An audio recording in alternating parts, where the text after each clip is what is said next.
Hello and welcome to round 2 lead card coverage of the 2022 Portland Open presented by Dynamic Discs. We are, of course, in the Rose City, Portland, Oregon, and you are watching JomezPro with BigSexy commentary, Nate Sexton and Jeremy Koling.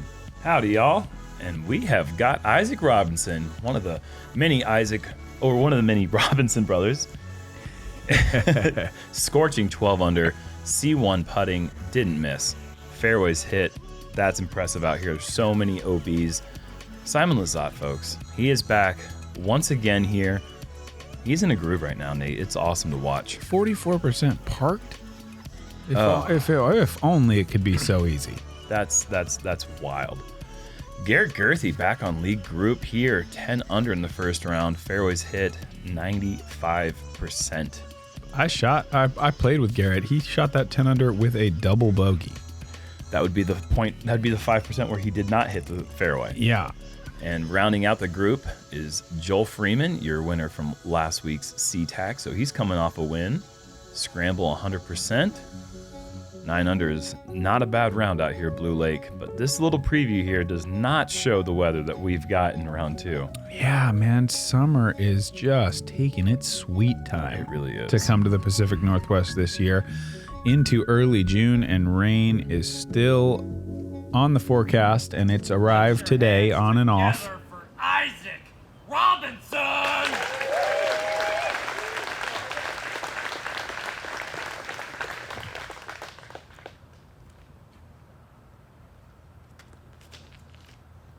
Little high, getting that roller out really wide. Super wide. And pretty overstable disc. Is it able to hold on? It is going to be coming close. Yeah, that's a good result in the end. Yeah.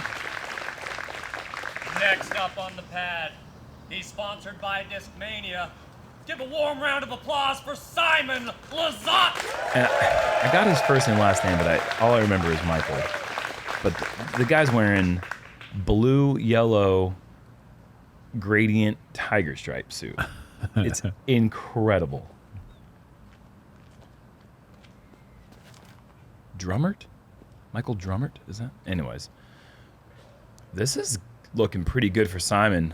This is going to get really close to Circle 1's edge. That is fantastic. Great angle control. That is all you got to do on this hole right here. And it sets up perfect for Simon's roller. Let's make some noise for Garrett Gurthie! My name is Garrett Gurthie. I'm from Gainesville, Florida, and I've been pro since 13 years old. I've been playing disc golf since the age of 2 years old. My mom and dad were kind of into the sport. It was a fairly cheap sport for them to get 5 kids into, so we started at a young age and we just propelled from there. I began to start throwing far whenever I was about 12 years old. Having endless flat fields in Gainesville, Florida, I was able to capture some football fields, some baseball fields, some whatever fields we had access to, and just trying to learn everything I can about the disc. Trying to turn the disc over. If it went too far into the ground, I'd get the disc up higher. You know, I worked probably a couple years straight on just, with my brothers in the field, trying to learn how to make the disc go further because we didn't have anything. So my game came a long ways getting a caddy for the top pros back in the day because there was no going to watch the videos. So we had to get very personal with the pros that we had back in the day. So I would, at my hometown tournament, just be that fearless kid and go up to Ron Russell or Brad Hammock, some of the people I caddied for, Climo. Hey, can I caddy for you? And I'll be quiet, I'll wipe your disc, just be quiet the whole round. And I just wanted to learn. Having those idols growing up kind of turned me into the player I am. I have a pretty unique style, but I gathered a lot from them. And Avery Jenkins once told me, if you're tight like a ice skater when they're twirling, you're gonna generate more power and more revs on the disc. So with that being said, I developed my unique style of throwing under my arm, which not many people do, but keeping the disc closer to my body. Double G Craft Jerky, we got 7 flavors right now. We're supporting some of the pros. We got Paul and Nate right now, and we're working on a collab with eagle and a plant-based jerky. We're in probably close to 100 brick and mortar stores. We got some Ace Hardware stores out there. Almost every disc golf shop has double G craft jerky, so I'm pretty excited. A portion of each sale off of each bag sold goes to the Double G Children's Foundation, which we sponsor 3 juniors right now, and we help them get into tournaments, we help them with swag, help them get to where they need to go, help raise some money to get them hotels. We're all in it together, and I think by sharing, you know, it can go a long way and help the disc golf community. These courses are pretty catered to me out here, in my opinion. I love Blue Lake. I've been playing out here for a long time. I've been lacking on the putting green, so I've been putting more focus to that. And it's been shown off. I hit two or three putts from Circle 2 yesterday, which I'm not used to giving many of them bids. I think that's been a key out here is dialing in the putt and making a few of the outside putts to keep up. Obviously, you see I'm not in the lead. I'm 2 strokes down, so I still got some work to do.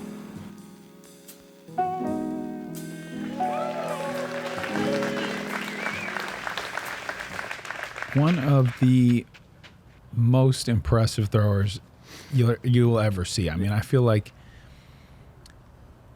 if I could put all the top 10 shots I've ever personally seen together and I knew what they were.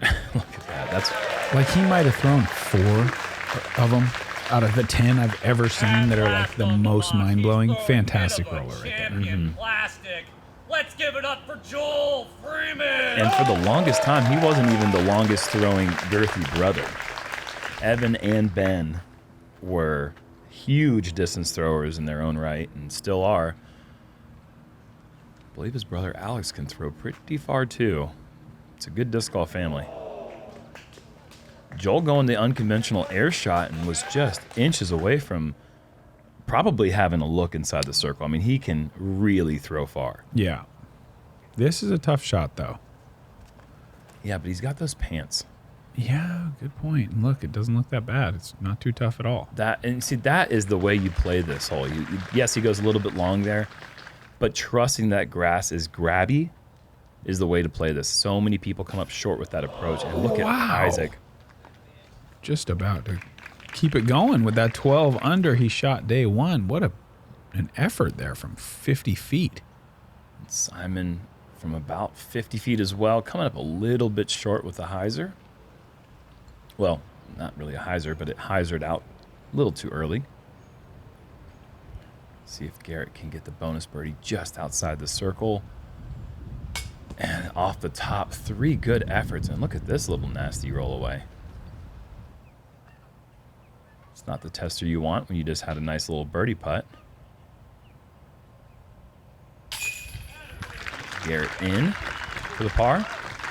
Get this, Nate. 1 player in the entire MPO field today, at 110 players, made it into Circle 1 off the tee. Wow. Only 1. Well, it was a little bit rainy. Oh, and Joel doesn't get up and down. The rain, obviously, you know, if you've tried throwing rollers in wet grass, it's not going to get that same speed. That player, Alden Harris, one of the 3 birdies on the day. Cole Radalin and James Proctor from just a real casual 280 feet out. Yeah, and there's video of that one. Get on Instagram. You can see that on Disc Golf Pro Tour. He threw a forehand, just smashed it in the air from 280 feet short. What a way to start. Hole 2, par 3, 425 feet straight away. There is a mandatory, as you can see right there on your screen. You're not allowed to throw big backhand hyzer as a righty out over the road. So big forehand or this turnover right here are the 2 plays you're going to see. This looks a little overcooked. This tree may block it. It does, but that's still looking. A little bit closer than his putt on hole 1. And this is going to look cool spinning. And Simon trying to go for the flex play, also getting too much turnover. But stays in bounds, makes the Mando. That'll be probably a low ceiling putt from about 45. And another backhand. This one, if this misses the leaves, this is going to be great. Well, just a little bit too much turn still. Great shot. Huge for a rock 3. Yeah, no doubt. Joel's got big forehand in his arsenal. Goes for the flex. This needs Yeesh. to... I think this is gone. He's still hoping. Oh, man. That's going to be out of bounds pretty early. Not the start Joel was looking for. Best case scenario most likely is going to be a bogey start, but he needs to get up and down first. And I think he's done so. Going with his Gator 3, I believe. One of his go-to approach discs. Simon with the creative Anheuser bid. Oh, I see a little Birdagami shirt in the background. Shout out to that guy. Appreciate you rocking the shirt. There he is. Oh, yeah. Oh, Garrett! Wow. That must have been a Sonic. I think so. That's the color he's bagging right now. Yep. So, a couple of pars, and Joel's going to drop down to 7 under when he comes up and taps this one in. A little bit of a slow start for the group. No birdies just yet. Yeah, it's slow is hard. It's hard to call it slow. These first 2 holes are so difficult, and these tees are very old, worn down tees, and when it gets wet out here, these tees are pretty slick. It is not easy to get a birdie on either the first 2 holes. File the third one under that same category, to be honest, because look at this is the gap right here. If you throw it perfect, this is your reward. You're looking at that low ceiling line through that tight pinch point, and the basket is surrounded by OB on all sides. So you need your drive to get around the corner, but stay short enough that you still access that tunnel. A great way to do that is to use height. That is that patented Isaac FedEx Robinson delivery. Just no nonsense. On time every time. On time every time. No nonsense, no frills. Just puts it out there, and I really do enjoy his throwing style.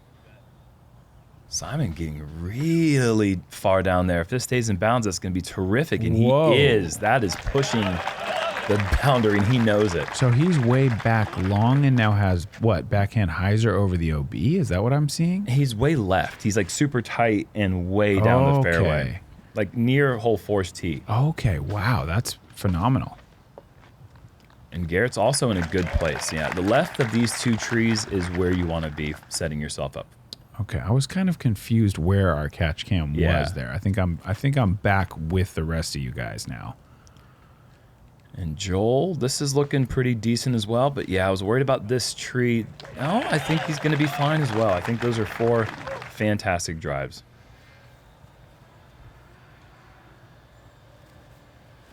Yeah, these are routine approaches. Garrett getting that one up on that little knoll. There's a little false front on this entryway to the green that can make the approach a little trickier. You might think that you're parked, but you're still 30 feet away a lot of time. And I think Joel's is going to do the same thing. Yep, Joel's going to be at the edge of the circle.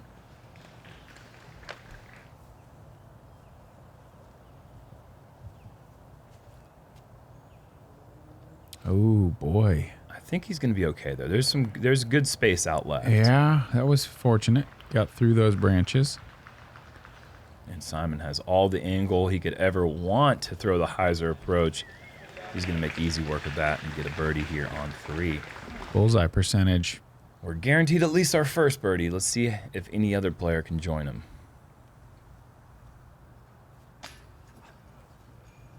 Slow start continues for Joel.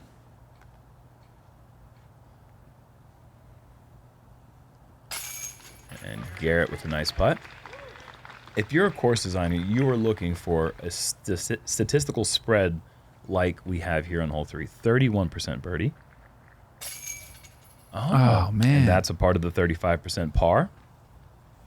And 35% bogey and above. Wow. Just a really clean, even spread.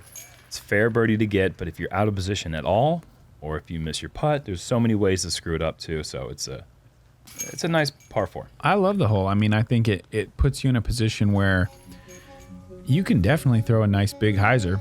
Yeah. And you just won't like where you land. You know, Yeah, you have right. you have to play the risk reward. And I think it does a good job of like putting you in a position where you've got to throw this delicate shot right around a corner. This is also a delicate shot on the 4th. OB on the left side is the main thing these guys are looking to avoid. That right side's so thick that it's not what you want. And Simon's going to come up short of that. So that's pretty short. It's playable. Yeah, definitely not what he's looking for, though.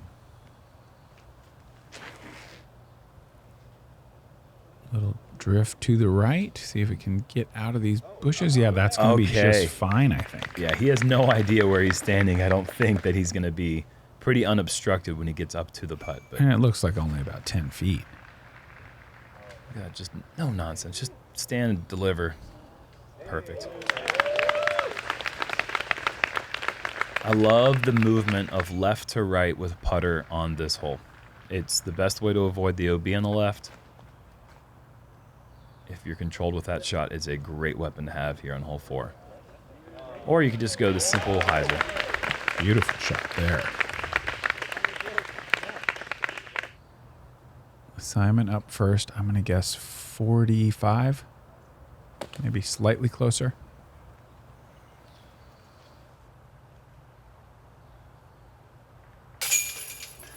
And still out with the 3 other drives being so close, but he delivers the par putt. Let's see what Garrett's got to work with here. Just a little awkward. Just barely getting it over the rim, but that's in for birdie for back-to-back for Garrett. And Isaac will regain the 1-stroke lead over Simon and Garrett. And Joel's on the birdie count. Looking at the tee of 5 here, par 4, 575. This one goes straight ahead about 380, I would say, up to the OB line, and then hard right another 200-ish to the basket. So that hillside you can see in the distance there, that's really the defining feature, I think. If you get a little short right, you end up blind and have a tricky shot. This ought to be pretty good. Slow down. Oh, yeah. That He's should gonna love just it. be a flat shot to the basket. Yeah, the sweet spot is right in that 360 to 380. If you're short of the 360, you're going to have most likely a blind approach. Isaac's going to be dealing with more distance than I think he'd like, and maybe a bush in the way as well. You don't practice that one. That's a little bit of a weird spot to land. There's potentially a big backdoor hyzer that he may be able to access, but yeah, that's not what he wanted. And this is, we're going to see Joel have an awkward approach here. He's not going to be able to see the basket from where he's standing. And He has that backdoor hyzer as well if he wants it from there. absolutely. This is aggressive. Super aggressive. Simon. This might be out of bounds. Wow. Okay. That OB line, I mean, those spectators are standing OB. That, I don't know what it looks like up there. I think he's going to be fine. Yeah. I mean, it'll be a floaty putter as Simon. Wow. You don't see skips on this grass very often. Yeah, he's going to have a long bid. Yeah.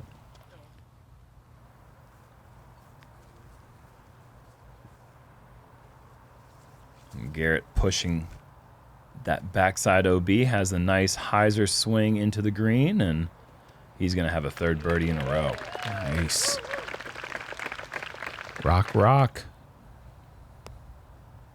If you've got it, rock it for sure. He's got it. I know that much. This needs to stay turned, and it does. Oh, yeah. Beautiful control. Blind Anheuser. That was total money. That's the good. Looks like he's going to go Annie and try to make it. Yeah. And better sit down. Oh, definitely. Oh, he might. He almost crawled that back in. If that had been yesterday's card, that would have been in bounds by about 6 inches. We saw some great love on our first round feature. Wow. I'm telling you, man, this guy is FedEx. Another really good bid. He doesn't take much time to do it either. He just kind of steps up, lines it up, No, you're going out of business in that business in package delivery if you take a long time to do it. Logistics don't mess around, dude. They wait for no man.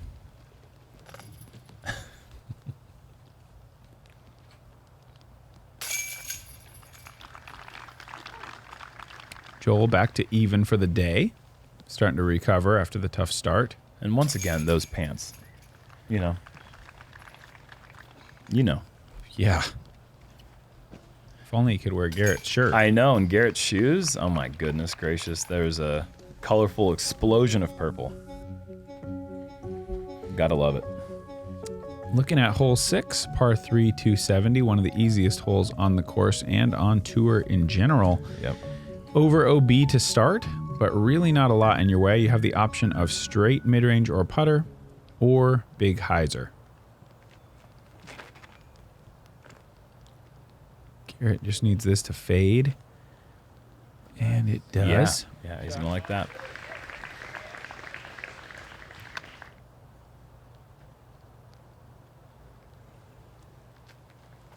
Joel also going with the straight shot. If this flips up a little bit, it looks like it is. Yeah, that's going to be nice. Joel Freeman is going to get back under par.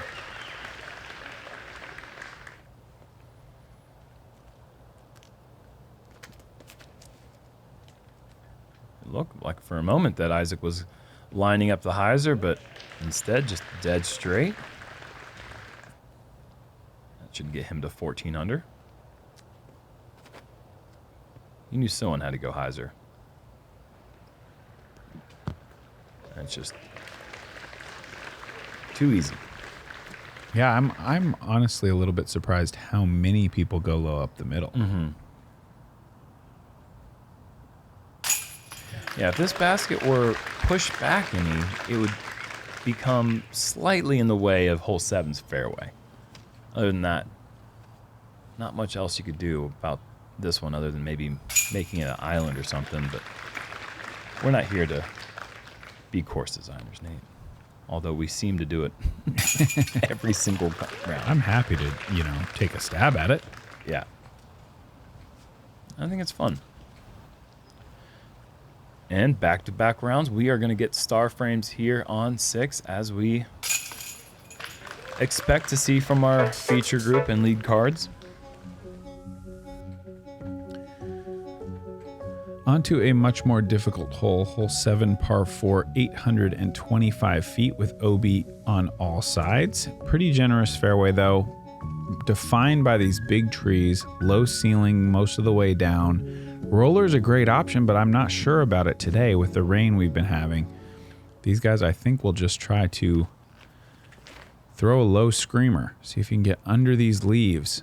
Oh yeah, missed that. We give Calvin a lot of credit for the low ceiling drives he's able to throw with his eagles and his destroyers, but Garrett also growing up in California, in Florida, excuse me. I was trying to think of Gainesville. I don't know why I said California, but in Gainesville, a lot of those low ceiling shots, those low ceiling tight fairways. Those two shots were great. Really nice.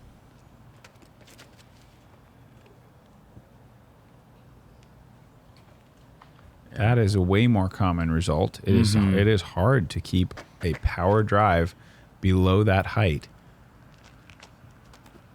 And Simon, he's also going to go for the air shot. This is heading towards some limbs and is probably going to get knocked down, and it does. Another great Florida low ceiling player, Johnny McRae, who is returning to the tournament scene coming up. Oh, great. Best of wishes to him. Yeah, I'm glad to hear he's recovered. Yeah, he said his goal is just to get through the tournament and have a good time. So I wish you all the best, buddy. That was a great second shot for Isaac. Just getting down the fairway. If you don't throw 400 plus off the tee, the birdie's just not, well, I shouldn't say that when Simon's throwing. But for most players, birdie is completely off the table if you don't throw a great shot like we saw with Garrett and Joel. Garrett's still going to a destroyer here.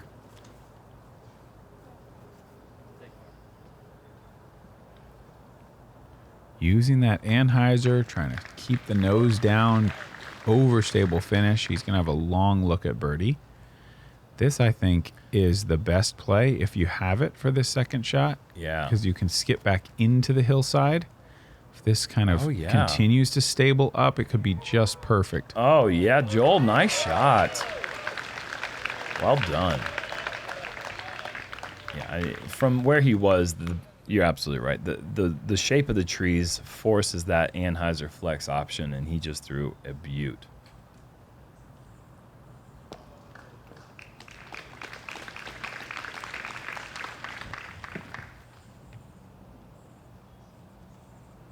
Step up, look at it, throw it, almost make it. For like the 5th time or so already this round. He's online. Not messing around from 80 feet.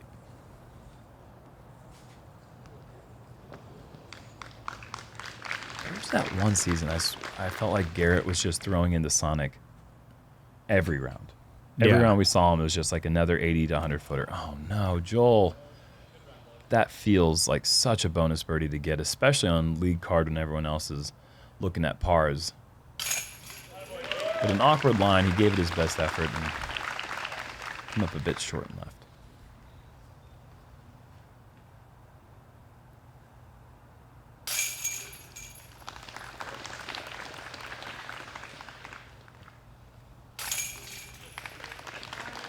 So far, Garrett with a hot hand, 4 through 7.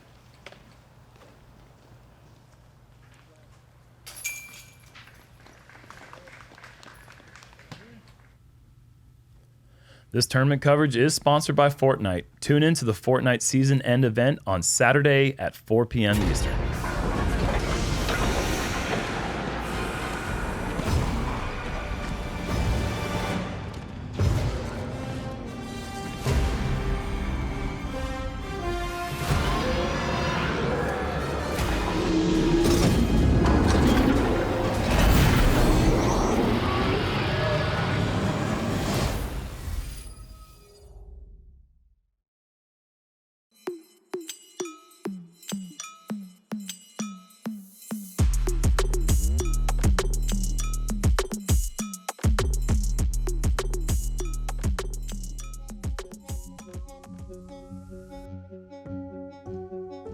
We are back on hole 8, par 3, 353 feet. And this one is treacherous. You're going over OB almost the entire way to this elevated basket with out of bounds long and right inside circle 1.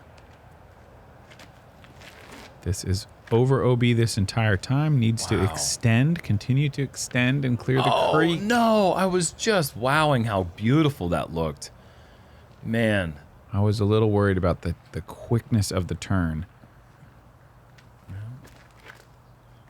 This looks safe. He's going to be safe. It's just not what he was wanting. Kind of a nasty left skip, but he's in bounds.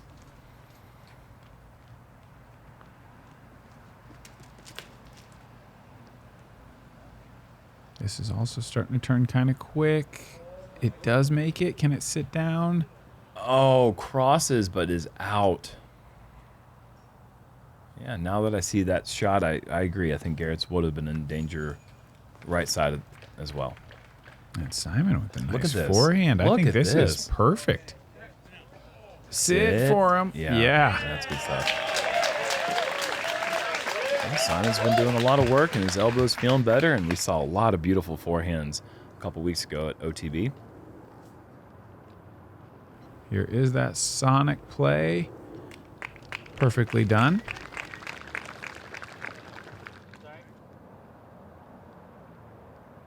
Joel from just outside the circle. Count it.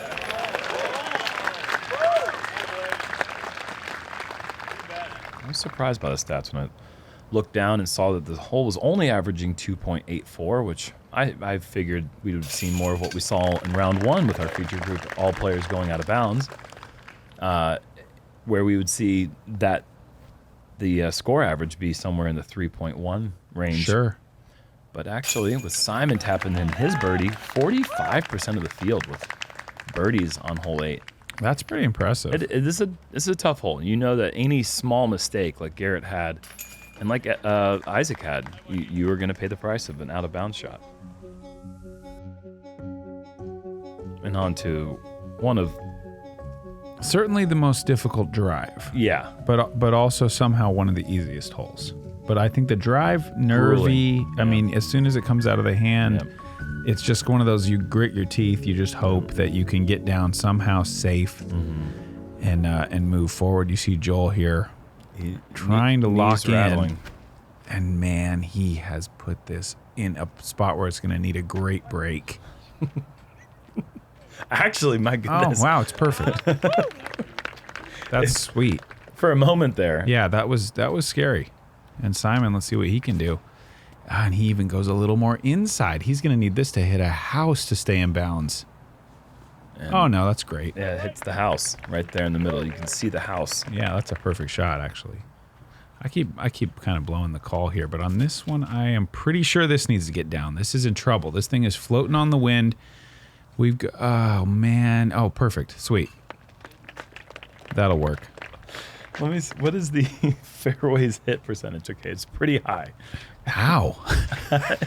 Garrett wide with this one, and this is going to be a big skip. Can it stop short of the line? It's perfect. I'm actually surprised only 94% fairways hit. I would have assumed this would have been a 99 percentile. There you go. Call that a birdie. Man. Impressive. I mean, you don't want to cash in all your good breaks on one hole. But these guys all got one here, and they all are safe and able to move up looking for birdies. Somebody's got to give it a bid. Joel's giving it the height for a bid.